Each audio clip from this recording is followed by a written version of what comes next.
The nature of Java applications and the nature of the way they run within a Java virtual machine is to take control of a large heap of memory and then control that as if it were its own physical virtual machine. And that becomes then very difficult for hypervisors and other virtualization environments to control.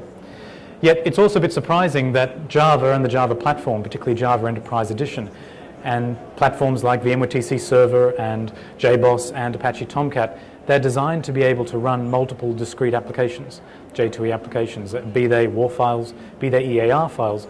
But yet in practice, when we look at organizations running those Java applications, that actually isn't the case. Many people tend to run one WAR file or one EAR file on a single application platform, on a single JVM, on a single operating system, because they don't have the tools and the facilities built into the JVM that they take for granted, that they know and they love in the hypervisors that they use today. And this leads to a condition we can call application server sprawl, where we have for each individual application one operating system, one JVM on top, one application server platform with one application at the very top. And that means licensing costs and memory costs and inefficiency costs. The Warratec Cloud VM for Java is the first Java virtual machine designed with virtualization built right into the heart of the JVM. But in the process and journey of creating a virtualizing JVM, we didn't want to reinvent the key JVM components that are tried and tested in the industry. We have Oracle Hotspot, we have OpenJDK JVM components, which are best of breed. They provide good JIT compilers, garbage collectors, class libraries. And so we developed a virtualization layer which is compatible with those existing components, can reuse them selectively or not, and use other components to provide a JVM which is virtualized from the ground up. A virtual container, a Java virtual container, is an exceptionally lightweight virtualized abstraction of a JVM running within the Warratec Cloud VM. A virtual container's memory footprint per virtual container is 400 kilobytes of memory.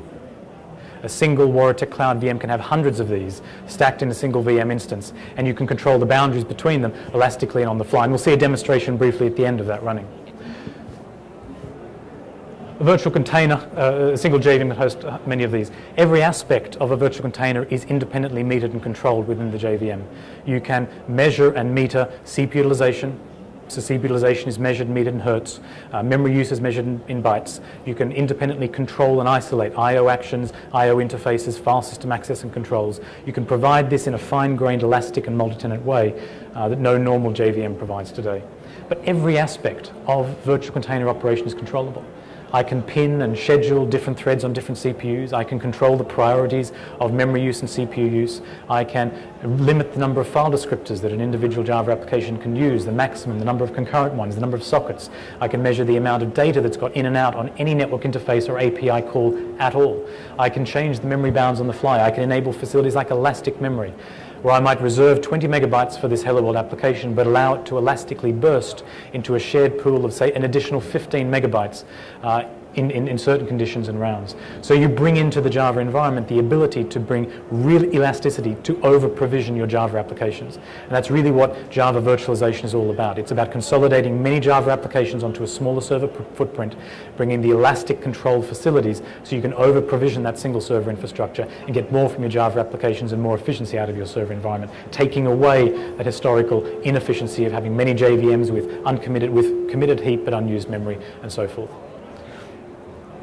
So the Warratec Cloud JVM is very different and very unique to a normal Java virtual machine, and really needs to be thought of as a virtualizing Java virtual machine. It is a virtualization layer built into the JVM to bring the same virtualization controls, the same virtualization capabilities that we take for granted in the infrastructure virtualization space, like VMware, but apply them to the application virtualization space in Java, and use that to increase application density by phenomenal amounts, up to 10 times increased application density, and bring in these enterprise-grade control features on Java applications that we just haven't had today.